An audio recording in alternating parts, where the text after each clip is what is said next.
Boa noite a todos. Que a paz de Jesus nos envolva, que o seu amor nos ilumine, nos contagie e nos faça melhores. Para nós iniciarmos as atividades da noite, vamos orar. Divino amigo Jesus, nesse instante, nossos corações clamam por teu contato. Que possamos, Senhor, nesta oportunidade feliz, adentrarmos ao teu íntimo coração, nos abrigarmos nele, de modo a recebermos o alívio de que necessitamos para os embates individuais que estamos enfrentando. Te pedimos, divino amigo, sê conosco. Ilumina os nossos caminhos, abençoa os nossos propósitos no bem e permanece conosco, mesmo que nós titubeemos neste nosso caminhar. Te pedimos, divino companheiro, permanece fiel a nós, na medida que nós nos esforçaremos para permanecermos fiéis a Ti. Que Jesus nos abençoe, hoje, amanhã e sempre. Que assim seja.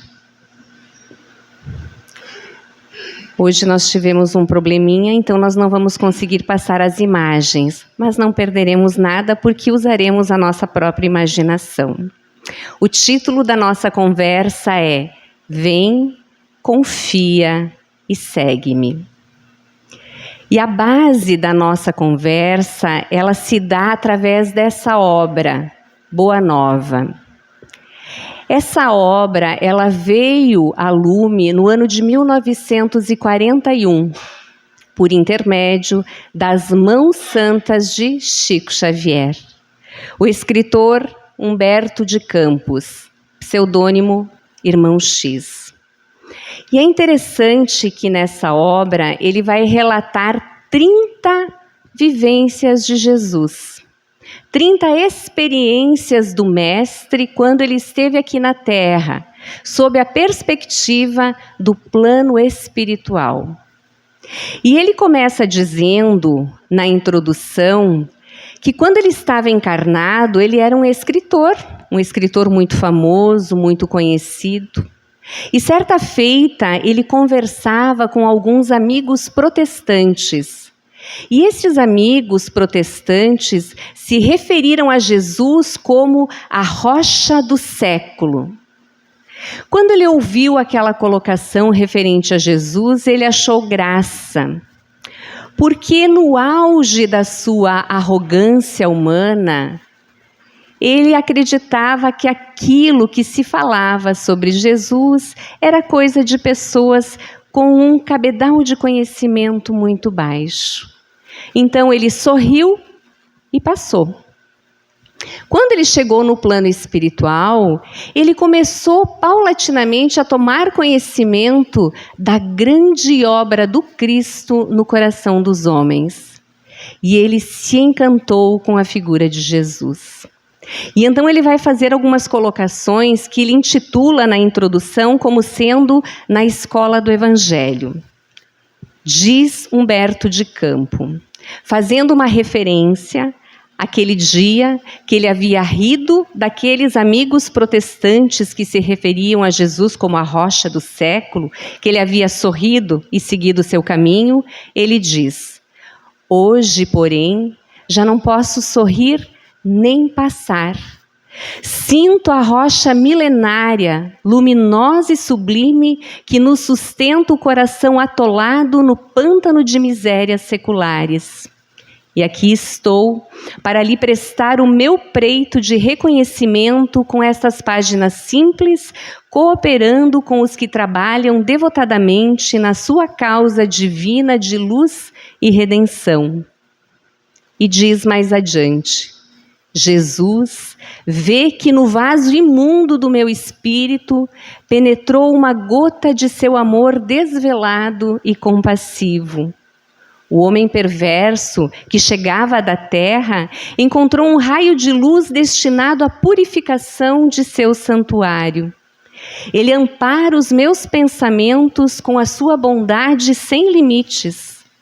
A ganga terrena ainda abafa em meu coração o ouro que me deu da sua misericórdia.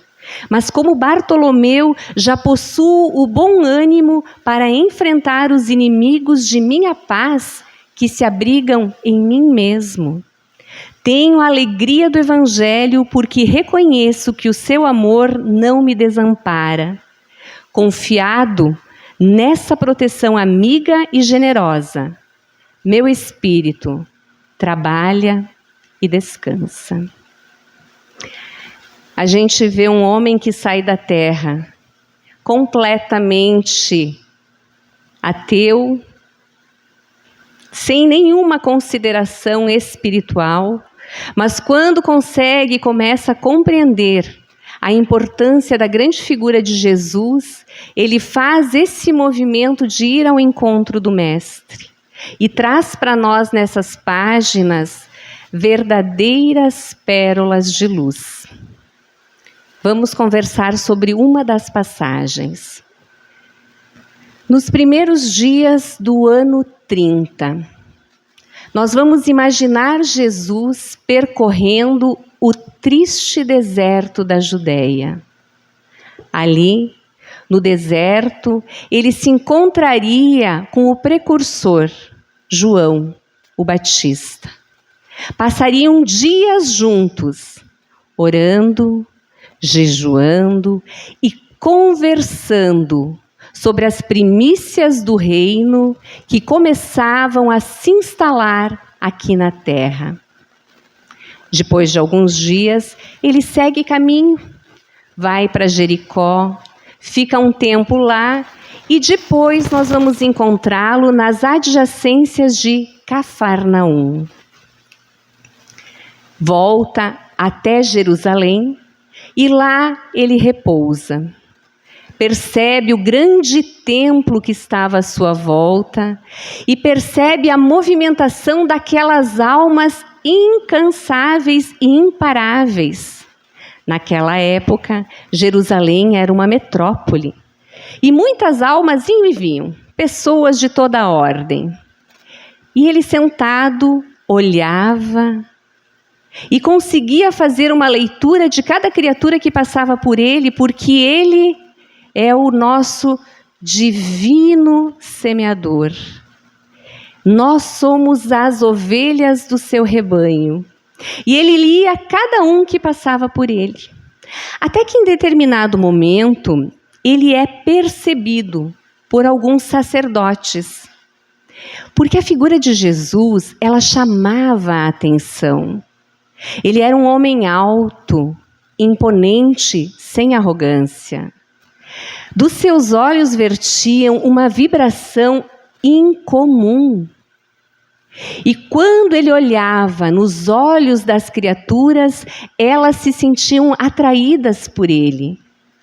O cabelo longo, a nasarena, dava a entender que ele não era dali.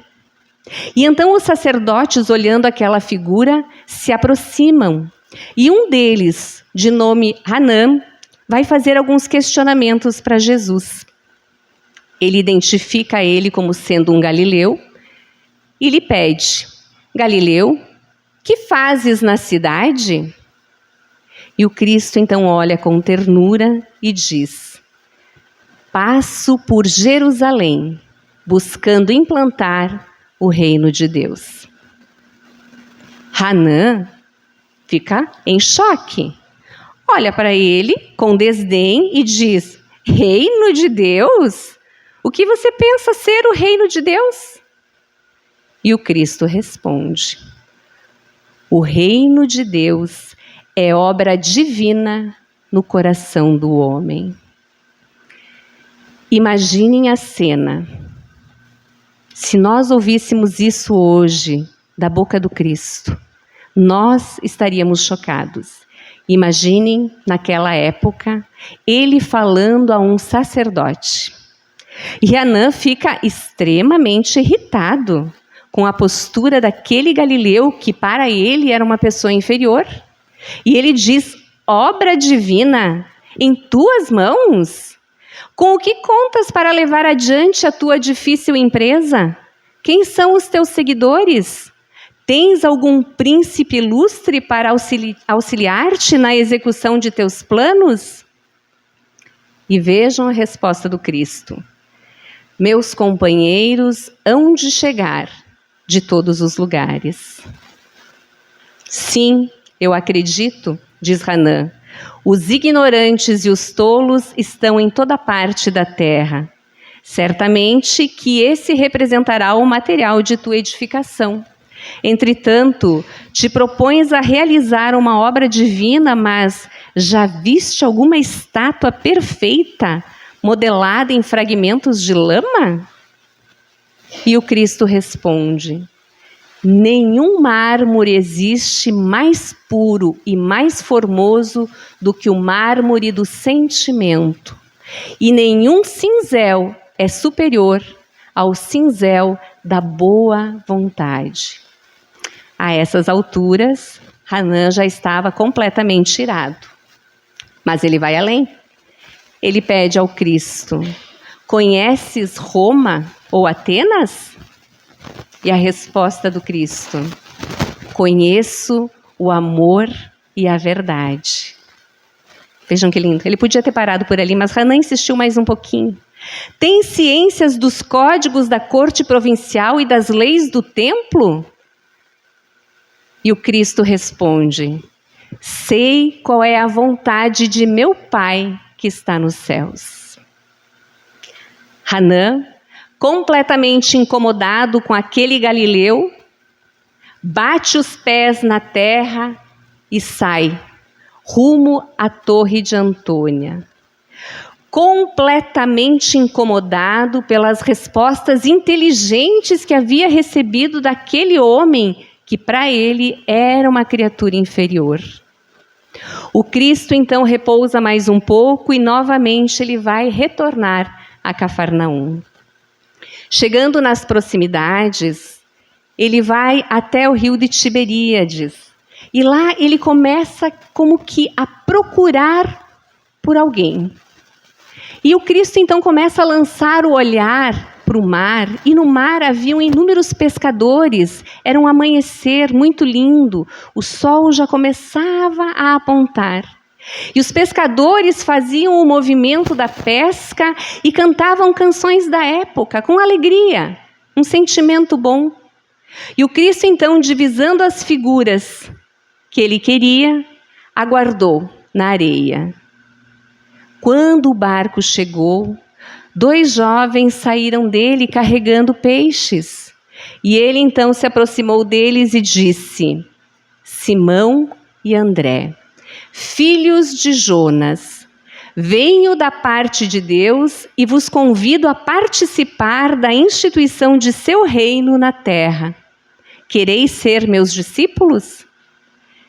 Eles têm um choque com aquela pergunta.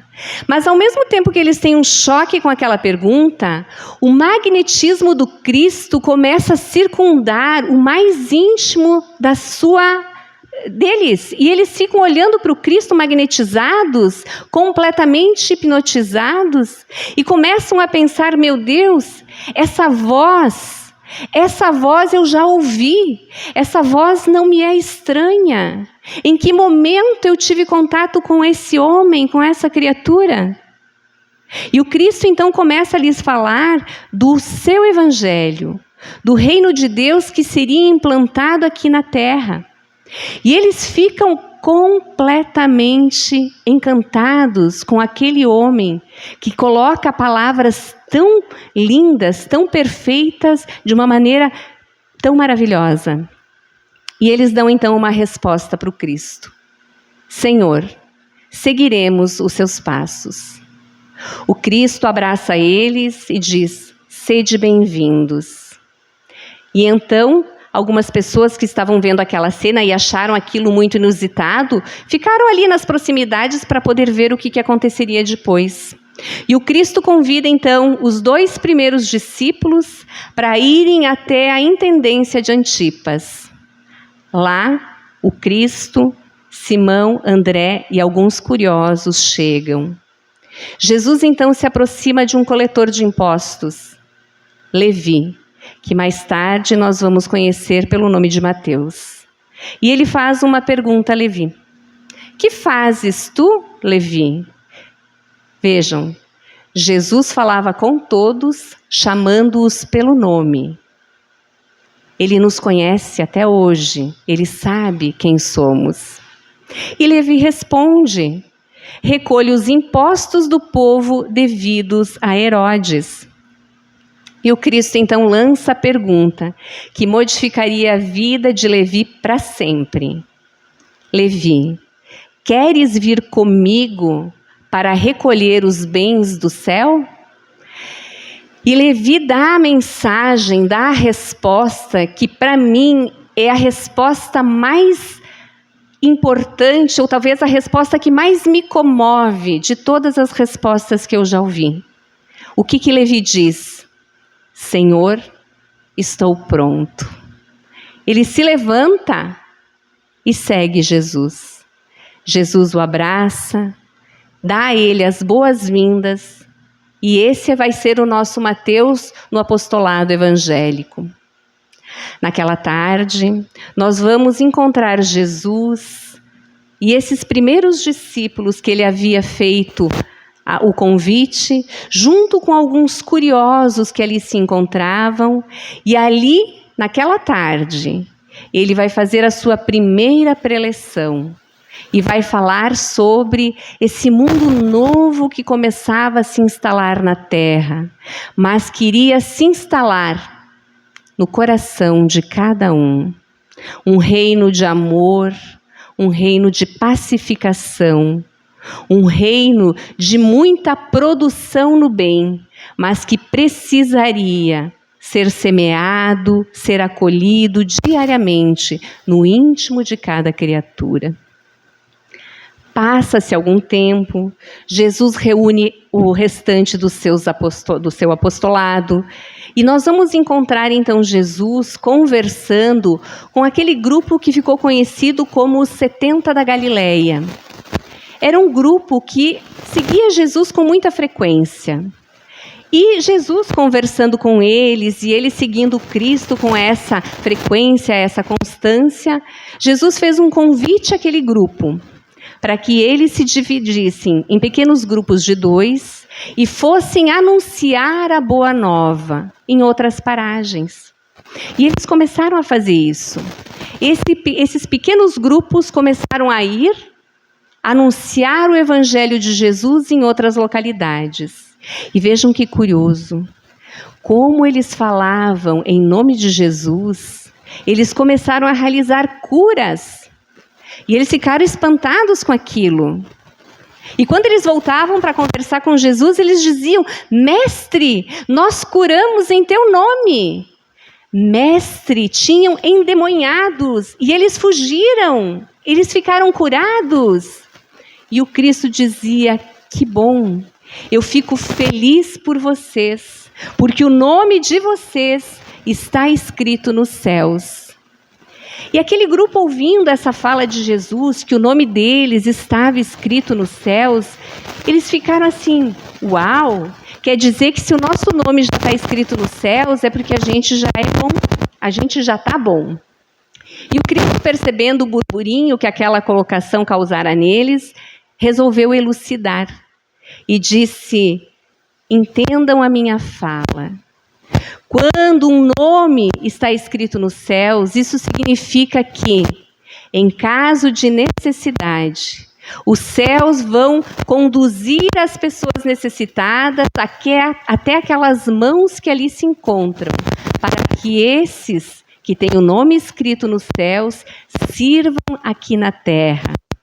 E é preciso que a gente tenha compromisso com o Evangelho. E começou a falar sobre a responsabilidade que estar vivenciando o Evangelho de Jesus imprimia a cada um deles.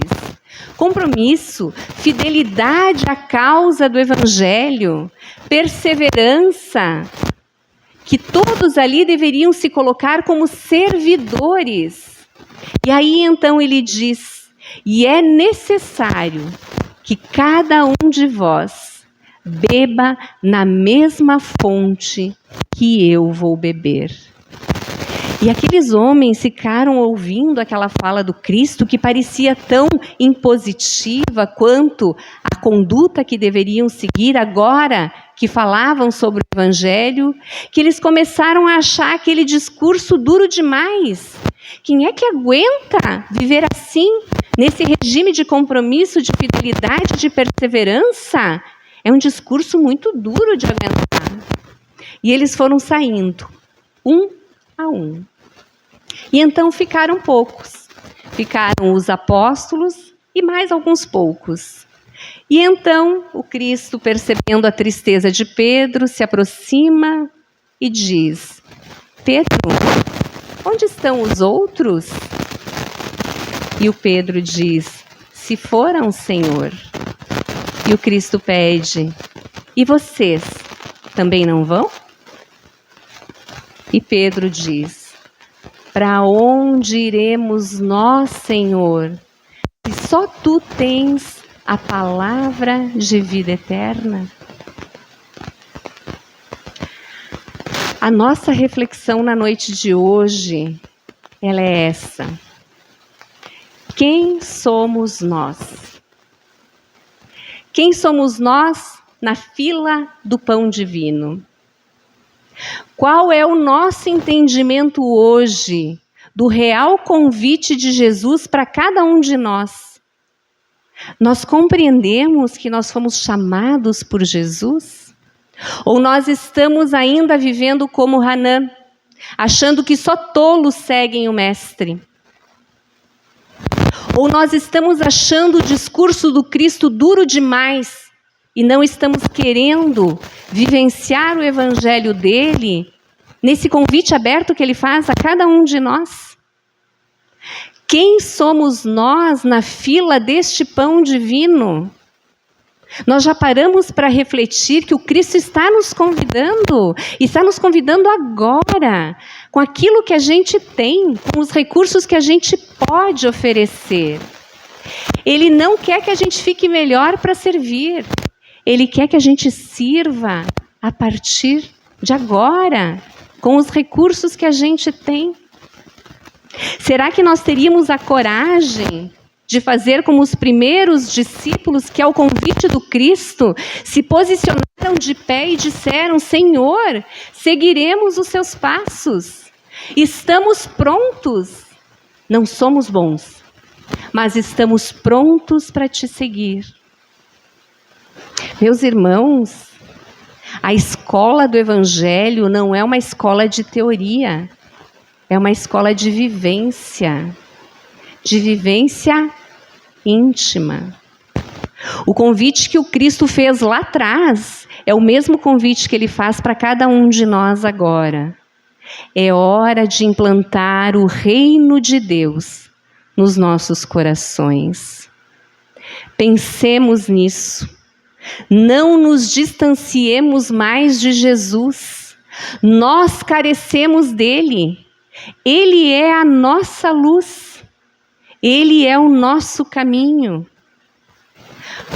Que nós possamos trazer Jesus um pouquinho mais próximos de nós. E como a gente falou no início, sermos fiéis a Ele, utilizando todos os recursos que as nossas condições nos impõem. Para nós finalizarmos, eu vou ler uma mensagem que na verdade é uma poesia em forma de oração, que ela diz assim: Jesus amado, auxilia meu anseio de progresso.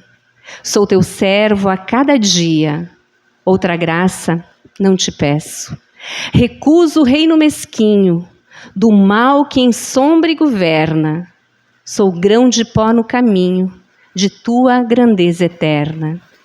Ofereço-me, Senhor, com todo o meu coração, ao teu serviço de amor, de paz e consolação. Sublime e celeste amigo, se o charco lírios produz, eu quero seguir contigo na glória de tua cruz. Sou teu servo, não disputo, maior e mais santo bem.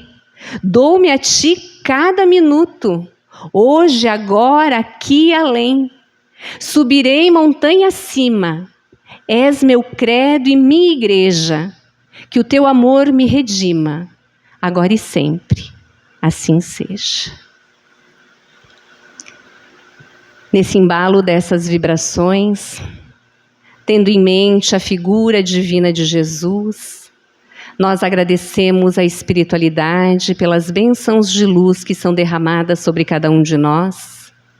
Nos envolvemos nessas vibrações e alçamos os nossos pensamentos, direcionando essas energias a todos os locais de conflito, de dor, de guerra, de sofrimento, de solidão, pedindo que possa a divina figura de Jesus levar a esses locais todos os recursos de paz, de harmonia e de esperança.